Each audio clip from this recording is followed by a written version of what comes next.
안녕하십니까. 야모 부동산 기룡입니다. 어떤 분들이 야모 부동산 그러니까 야모가 무슨 뜻이냐 그래서 제가 야 모이자 해서 야모라고 했다고 했습니다. 또 다른 뜻도 있는데 나중에 한번 알려드리겠습니다. 오늘은 이렇게 제목에서 보다시피 빌딩, 상가, 건물, 제가 앞전 시간에도 말씀드렸듯이 부동산은 잠을 자는 땅 그리고 노는 땅. 잠을 자는 땅은 아다시피 주택이고 노는 땅은 이렇게 빌딩, 상가, 건물, 상업용이 되겠습니다.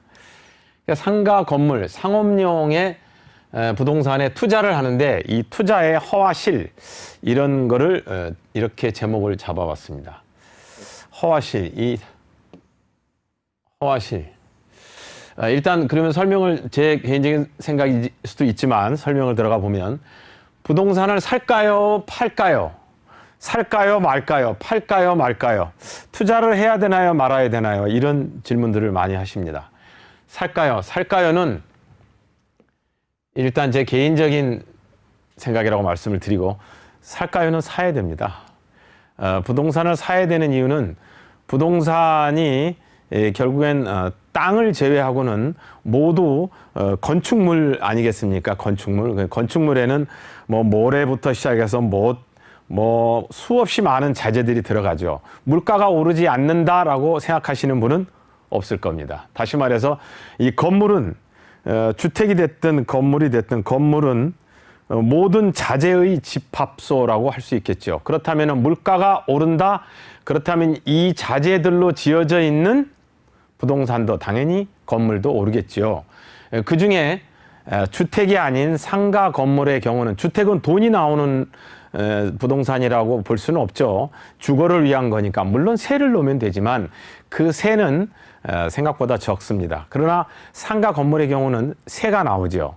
그러니까 우리가 세가 나오는 건물은 반드시 주목해서 돈이 되는 대로 맞게 사야 될 필요가 있습니다. 그러니까 사야 된다는 게 제 주장입니다. 부동산, 상업용 건물, 상가 건물은 사야 한다. 그럼 어떤 건물을 사야 될 거냐, 어떤 건물을? 이렇게 원론적인 이 주제를 또 질문을 이렇게 내놓는 데는 많은 분들이 이 질문을 던지고 있습니다. 어떤 건물 사는 게 좋아요? 라고 10분이 오시면 10분이 다 이렇게 물어봅니다.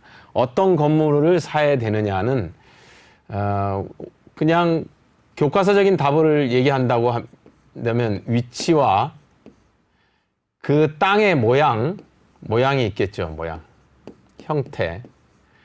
그리고 건물이 지어져 있는 방향이 있습니다. 방향.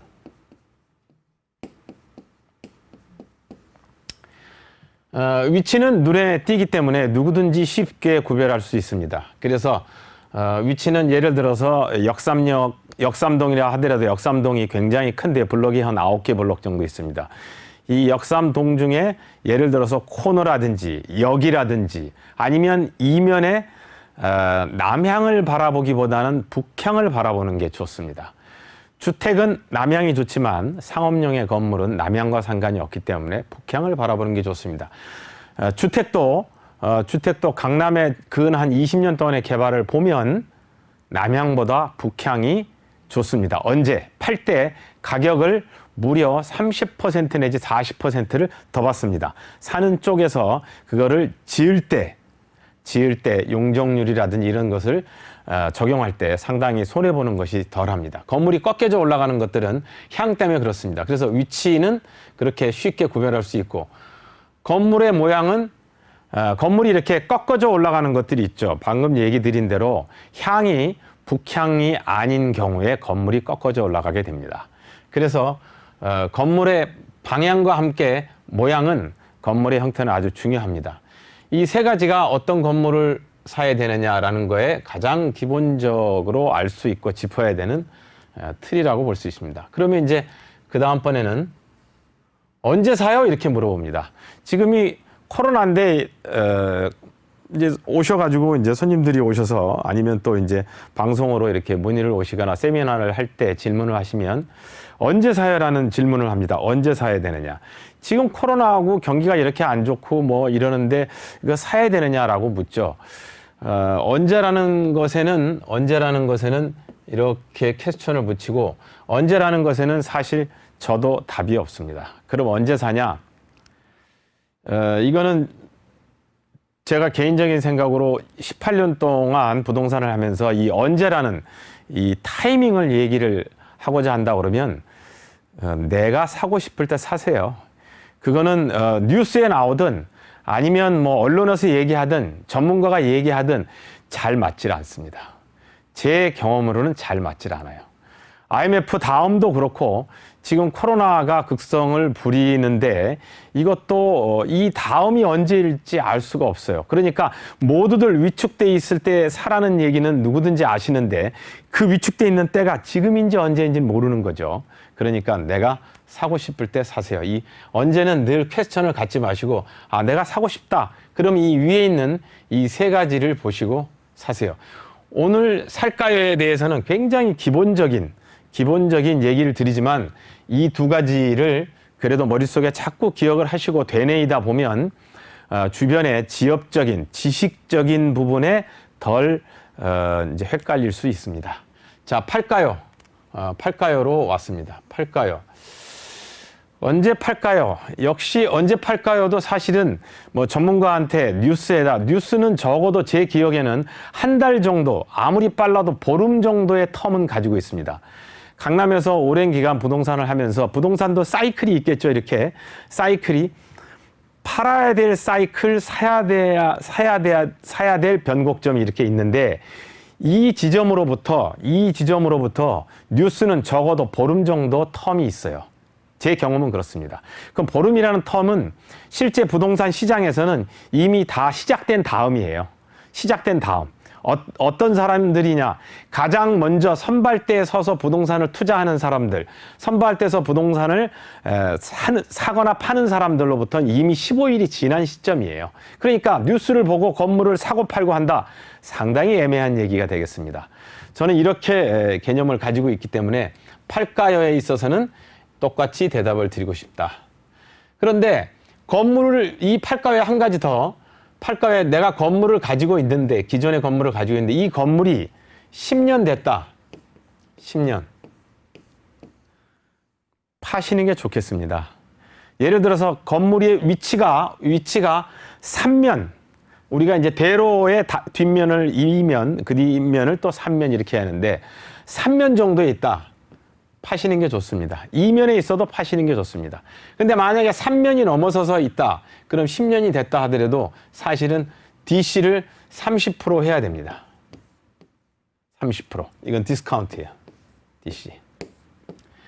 그래서 어찌됐든 건물을 파는 시점은 이렇게 정리를 해둘 수 있는데 10년이 된 건물을 가지고 계신다 그러면 지금 파시는 게 좋겠습니다. 코로나로 인해서 그나마 파는 기회가 오고 있어요. 물론 코로나라는 것이 사는 사람에게도 같은 기회를 제공하고 있습니다. 그래서 이렇게 어려워 보이는 이때에 내가 어떤 건물을 사려고 망설이기보다는 조금 더 적극적으로 건물을 들여다보고 위치와 모양, 방향을 보고 그리고 사 들어가시는 게 좋겠습니다. 그리고 여기서 한 가지 더 추가를 드린다 그러면 과거에는 건물을 사서 보유하는 기간이 10년이었습니다. 10년. 근데 현재는 건물을 보유하는 기간이 3년으로 줄고 있습니다. 이거는 한국 경제의 사이클이 그만큼 바빠졌다는 이유 때문이 아닐까 싶습니다. 그래서 지금부터는 건물을 바라보시고 사시는 경우 또는 파시는 경우도 내가 지금까지 10년을 가지고 있었으니까 사가지고 또 언제 팔겠느냐 이렇게 생각하시지 마시고 건물을 파시고 새로운 건물을 보셔야 되는데 이 팔고와 사고의 텀은 거의 없는 게 좋습니다. 물가라든지 경기를 개인적으로 따라잡기가 참 어렵습니다. 부동산을 팔면서 사는 것은 거의 이 업계의 룰이라고 불문율이라고 볼 수 있습니다. 그럼 끝으로 투자라는 얘기를 왜 이렇게 썼냐? 앞서서 얘기 드린 것도 사실 투자의 얘기인데 왜 투자라는 칸을 따로 해놨을까요? 제가 이거를 이렇게 따로 한 이유는 있습니다. 두 가지를 설명을 드리고 싶은데 첫째, 부동산이 너무 많이 올랐다고 얘기들 하죠. 너무 많이 올랐다. 건물이 너무 많이 올랐다. 그리고 오면서도 전화를 받았는데 고객분한테 전화를 받았는데 송파의 건물 하나를 제가 얘기를 해드렸더니 이 건물이 75억이에요. 75억. 전철역 역세권이고 굉장히 괜찮습니다. 근데 75억인데 땅은 100평이 좀 안 됩니다. 100평. 100평이 좀 안 되는데 75억인데 월세가 1,600만 원 나옵니다. 1,600만 원. 그럼 75억에 1,600만 원 나오는데 이걸 어떻게 이건 너무 수익률이 안 나오는 거 아니냐 이렇게 얘기를 하시는 거죠. 근데 이 건물이 3년 전에 50억이었습니다. 50억. 자, 그럼 3년 전에 50억이었을 때 월세가 1,500만 원 정도 됐거든요. 그럼 그때는 수익률이 상당히 괜찮았겠죠. 수익률이. 근데 지금은 75억에 1,600만 원이에요. 그러니까 수익률이 안 좋네요. 그러나 이거는 다른 얘기입니다. 수익률이라는 초점을 놓고 건물을 바라보면 건물을 늘 사기가 어렵습니다. 건물은 상당히 안전한 투자의 개념이라고 보시면 되겠습니다. 따라서 이 75억이 얘와 상관없이 집값이 계속 올라가는 거예요. 왜? 송파는 9호선이 뚫렸죠. 9호선이. 그리고 아직도 호재가 꽤 있습니다. 따라서 75억이 더 올라가겠죠. 월세는 한 1,800 정도 올라가겠죠. 여기서 주목할 부분은 부동산을 투자하거나 팔거나 어느 경우에든 상업용 건물, 공업 빌딩 어느 경우에도 이 월세에 눈을 두고 자꾸 쳐다보면 건물을 쫓아갈 수가 없습니다. 집가를. 그러니까 월세를 바라보지 마라 라고 얘기를 하고 싶고요. 그런 의미에서 투자의 종착지는 안전 자산이냐입니다. 좀 전에 말씀드렸다시피 역삼동의 3면 4면에 있는 건물을 투자해서 내가 10년을 보유하고 있으면 팔 때 30% DC를 해서 팔아야 됩니다. 시세는 1억이에요. 근데 난 7천만 원을 주고 팔아야 됩니다. 무슨 얘기냐? 시세는 형성이 그렇게 되어 있어도 수요자가 얼만큼 몰려오느냐죠. 쉽게 말하면 땅과 같습니다. 땅은 시세는 있지만 팔려야 시세가 됩니다. 이렇게 위치에 따라서 이렇게 중요한 포인트가 되겠습니다. 그래서 건물 투자는 안전하냐라는 부분하고 건물 투자에 있어서는 수익률은 보지 마라. 이 수익률을 보면 건물을 살 수가 없다. 굉장히 무모한 얘기처럼 보이지만 이 부분은 꼭 주목해서 보시기 바랍니다. 투자의 귀결점은 수익률을 보지 말고 안전하냐를 봐라. 이렇게 정리하고 야모 부동산의 기룡이었습니다.